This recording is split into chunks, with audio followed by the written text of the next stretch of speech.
आज हम पढ़ेंगे अपना लेक्चर नंबर 2 जो कि है न्यूट्रिशन इन अमीबा।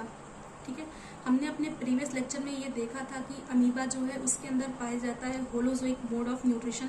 आज इस लेक्चर में हम देखेंगे कि इस मोड ऑफ न्यूट्रिशन में कौन कौन से स्टेप्स होते हैं जिनको फॉलो करके अमीबा अपना न्यूट्रिशन गेन करता है। ठीक है, तो चलिए स्टार्ट करते हैं।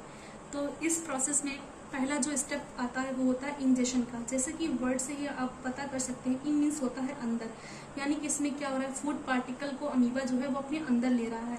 वो अमीबा अपने फूड पार्टिकल को अंदर कैसे लेता है उसको हम देखते हैं। तो यहाँ पे डायग्राम में आप देख सकते हैं कि ये अमीबा है और यहाँ पे एक फूड पार्टिकल है। जैसे ही कोई फूड पार्टिकल अमीबा के कॉन्टेक्ट में आता है तो अमीबा कुछ फॉल्स फिंगर लाइक स्ट्रक्चर्स बनाता है जिनको हम लोग बोलते हैं सीरोपोडिया। और ये सीरोपोडिया इस फूड पार्टिकल को पूरी तरीके से कवर कर लेते हैं और वो बनाते हैं फूड वैक्यूल।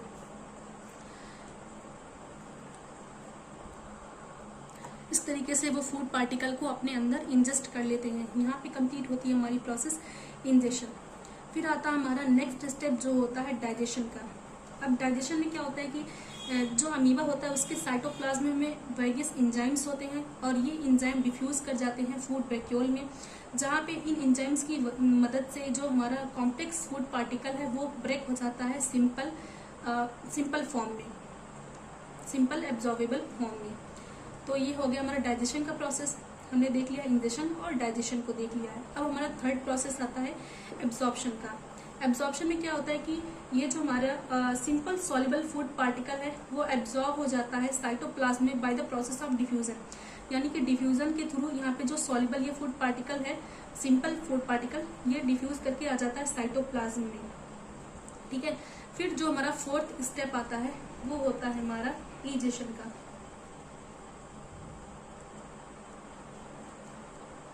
इजेशन में क्या होता है, आप लोग इसको इस तरीके से याद कर सकते हैं, एग्जिट से याद कर सकते हैं।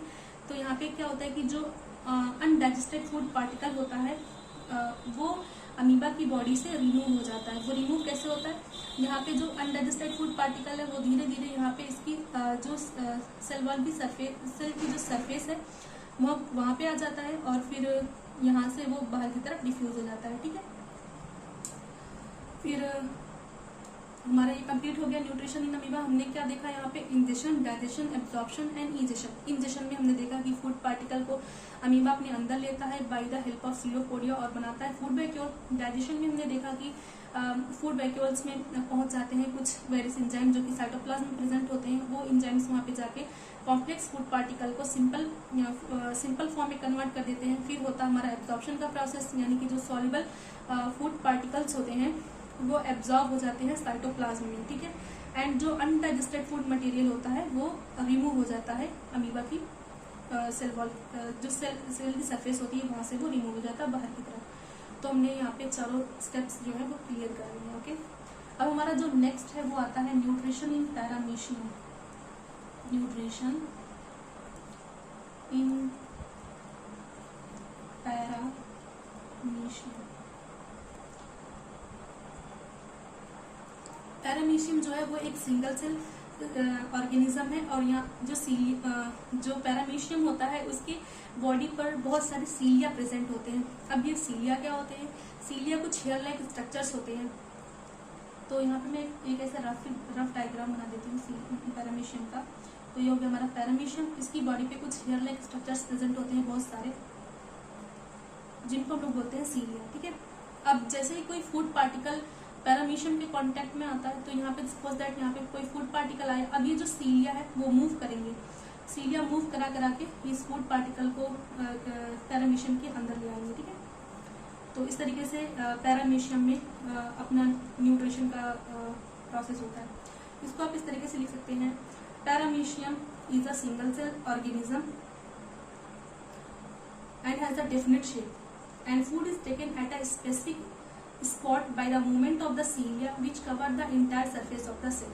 इस तरीके से आप लिख सकते हैं। ठीक है, अब हम नेक्स्ट देखते हैं। हमने यहाँ पे देख लिया कि सिंगल सेल ऑर्गेनिज्म में न्यूट्रिशन की प्रोसेस देख ली, हमने देख लिया अमीबा के अंदर एंड पैरामीशियम के अंदर। अब हम पढ़ते हैं न्यूट्रिशन इन ह्यूमन एंड ये बहुत ही इंपॉर्टेंट है, यहाँ से क्वेश्चन काफी आते हैं और ये न्यूट्रिशन इन अमीबा भी बहुत अच्छा क्वेश्चन बनता है। अब हम देखते हैं न्यूट्रिशन इन ह्यूमन।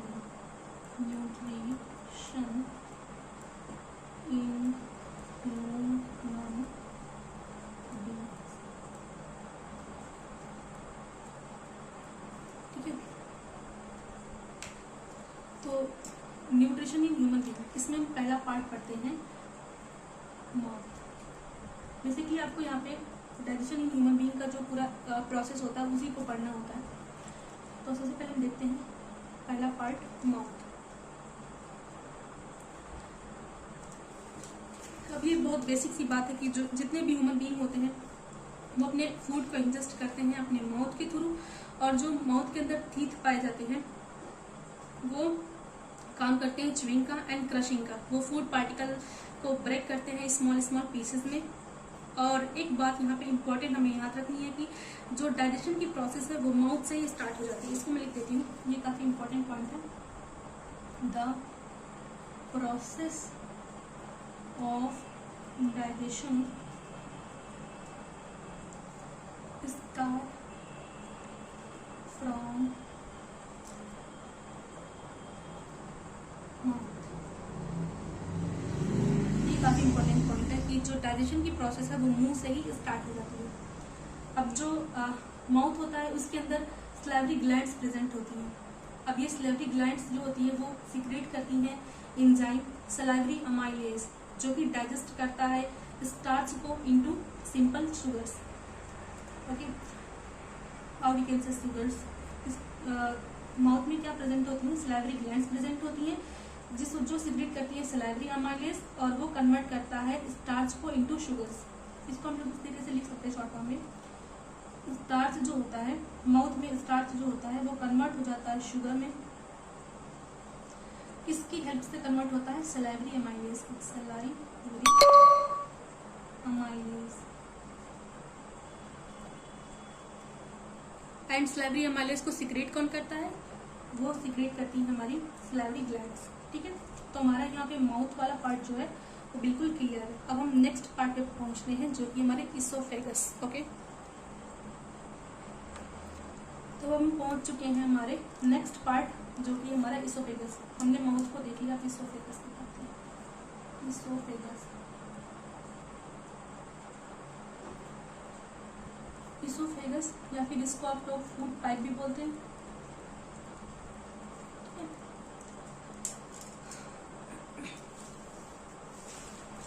अब यहाँ पे जो एसोफेगस की वॉल होती है वो एक स्पेशल टाइप का मूवमेंट शो करती है जिनको हम लोग बोलते हैं पेरिस्टाल्टिक। एसोफेगस को हम लोग बोलते हैं फूड पाइप भी। एंड एसोफेगस में एक स्पेशल टाइप का मूवमेंट पाया जाता है।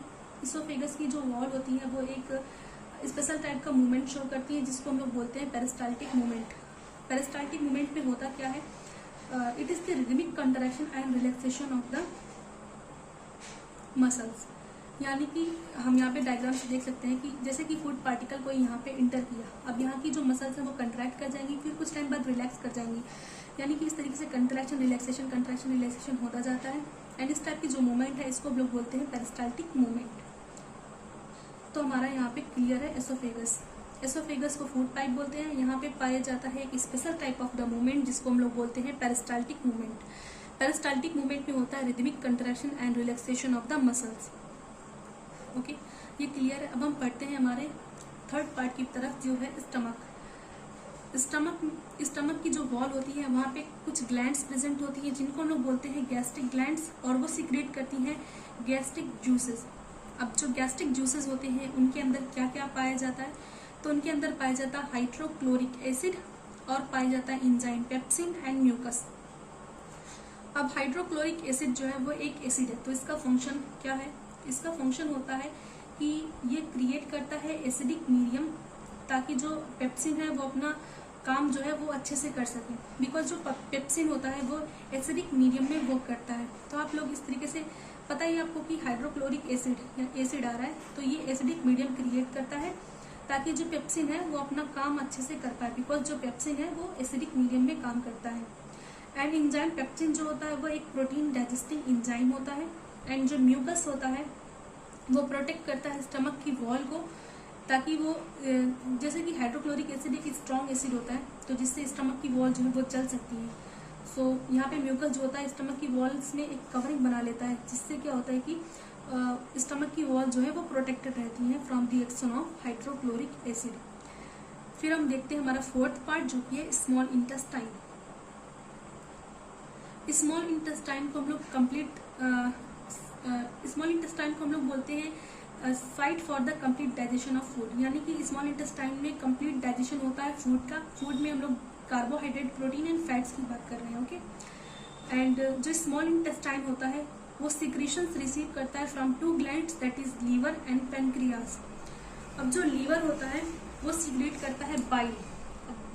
बाइल का दो काम होता है, पहला कि ये कि जो हमारा एसिडिक फूड आ रहा होता है स्टमक से उसको अल्कलाइन बनाता है, बिकॉज जो पेनक्रियाटिक एंजाइम्स होते हैं वो अल्कलाइन मीडियम में ही काम करते हैं, तो वो अल्कलाइन मीडियम बनाता है। तो हम लोग इस तरीके से इसको लिख सकते हैं कि bile make the acidic food coming from the stomach alkaline so that pancreatic enzymes can act on it, okay. And जो सेकेंड फंक्शन होता है बाइल का वो ये होता है कि जो बाइल होता है वो फैट जो फूड में प्रेजेंट होता है उसको ब्रेक करता है स्मॉल फैट ग्लोब्यूल्स में, जिनको हम लोग बोलते हैं इस प्रोसेस को हम लोग बोलते हैं इमल्सिफिकेशन ऑफ फैट। क्या होता है इसका सेकेंड काम कि जो बाइल होता है वो जो फैट प्रेजेंट होता है फूड में उसको कन्वर्ट कर देता है स्मॉल ग्लोब्यूल्स में। इस प्रोसेस को हम लोग बोलते हैं इमल्सिफिकेशन ऑफ फैट। फिर हमारा सेकेंड ग्लैंड हमने देखनी है पेनक्रियाज। पेनक्रियाज जो होता है वो पेनक्रियाटिक जूसेस सिक्रेट करती हैं। अब जो पेनक्रियाटिक जूस होता है इसमें प्रेजेंट होता है हमारा लाइपेज एंड ट्रिप्सिन।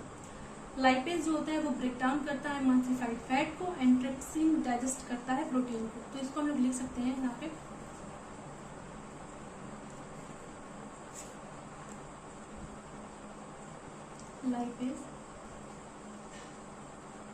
लाइपेज का काम क्या होता है, ये इमल्सिफाइड फैट जो होता है उसको ब्रेक करता है।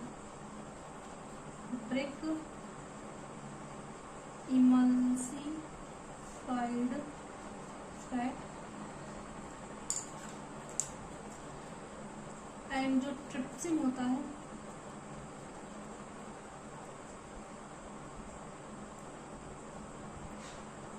इसका काम क्या होता है, ये डाइजेस्ट करता है प्रोटीन को।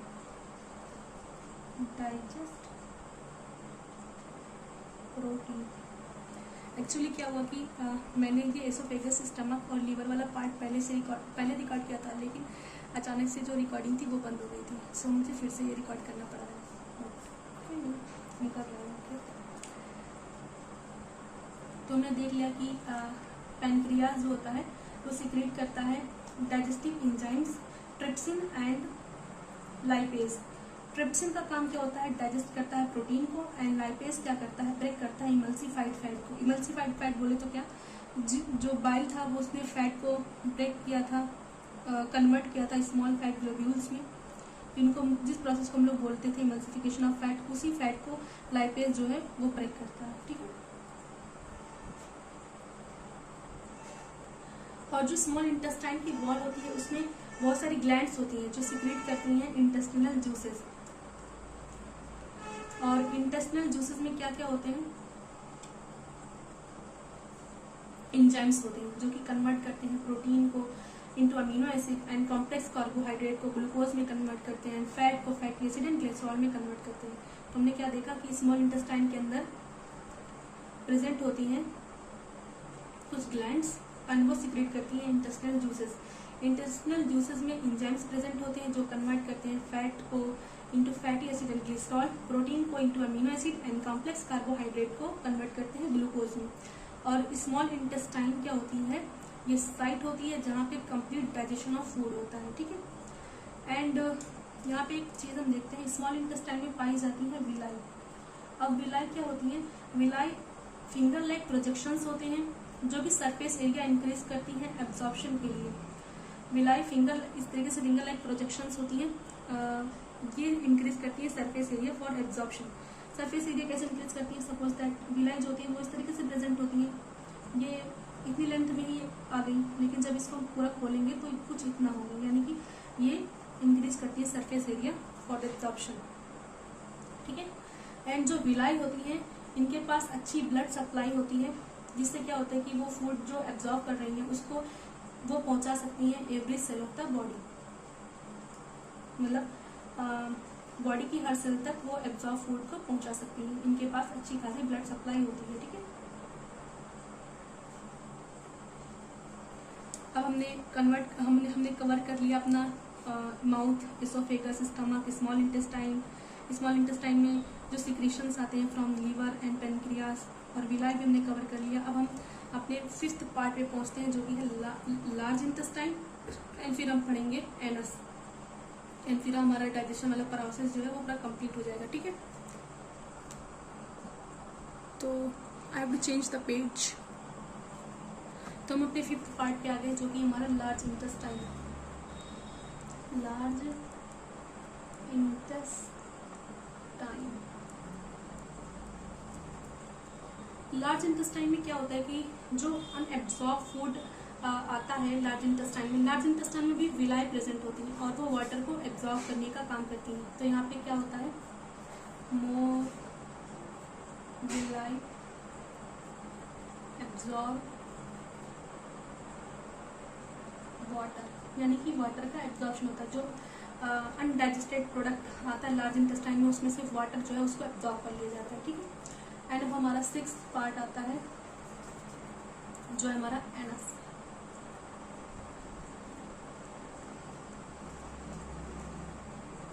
तो एनस से क्या होता है कि जो अनडाइजेस्टेड फूड प्रोडक्ट होता है उसको एनस के थ्रू रिमूव कर दिया जाता है बॉडी से in the form of the faeces.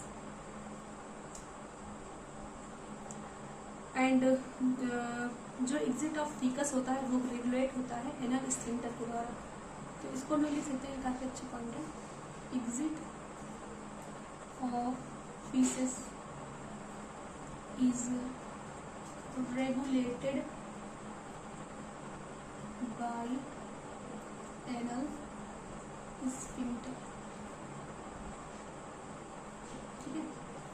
तो अब यहाँ पे हमारा कंप्लीट हो गया डाइजेशन वाला पूरा, और हम लोग नेक्स्ट जो वीडियो आएगी उसमें हम लोग पढ़ेंगे रिस्पायरेशन के बारे में।